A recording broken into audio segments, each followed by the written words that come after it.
మోడీ మళ్ళీ రష్యా వెళ్ళబోతున్నారా? మొన్న మధ్యన మోడీ రష్యాకి వెళ్ళడం, ఆ తర్వాతన మొన్న ఉక్రెయిన్కి వెళ్ళడం జరిగింది. ఇద్దరు కూడా శాంతి గురించినటువంటి మాటలు మాట్లాడారు. నరేంద్ర మోడీ కూడా శాంతి గురించి మాట్లాడారు. పుతిన్ వచ్చేటప్పటికి చైనా, బ్రెజిల్, భారత్ మూడిటి జోక్యం కోరారు. చైనా మాట్లాడాల, బ్రెజిల్ మాట్లాడాల. భారత ప్రభుత్వం తరపున అజిత్ దోవల్ వెళ్ళి కలిసి రావడం అన్నటువంటిది జరిగింది. ఇప్పుడు తాజాగా అజిత్ దోవల్ పుతిన్కి చెప్పినటువంటిది, నరేంద్ర మోడీ సందేశాన్ని తీసుకొచ్చాను. ఏం సందేశం నరేంద్ర మోడీ తీసుకెళ్లారు అంటే, ఉక్రెయిన్తో నరేంద్ర మోడీ మాట్లాడిన సంభాషణల యొక్క వివరాల్ని భారత విదేశాంగ మంత్రి హోదాలో తీసుకెళ్లి పుతిన్కి చెప్పొచ్చారు.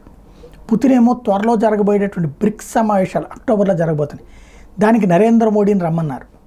ఇప్పుడు పుతిన్ ఏం చెప్పి పంపించాడు దోవల్కి అంటే, శాంతి ఒప్పందం అన్నదానికి తను అంగీకరిస్తున్నట్టేనా, దాంట్లో ఏమన్నా మతలబు ఉందా, లేదా బ్రిక్స్ సదస్సు గురించి కన్విన్స్ చేయడం కోసమే అజిత్ దోవల్ని పిలిపించి మాట్లాడారా?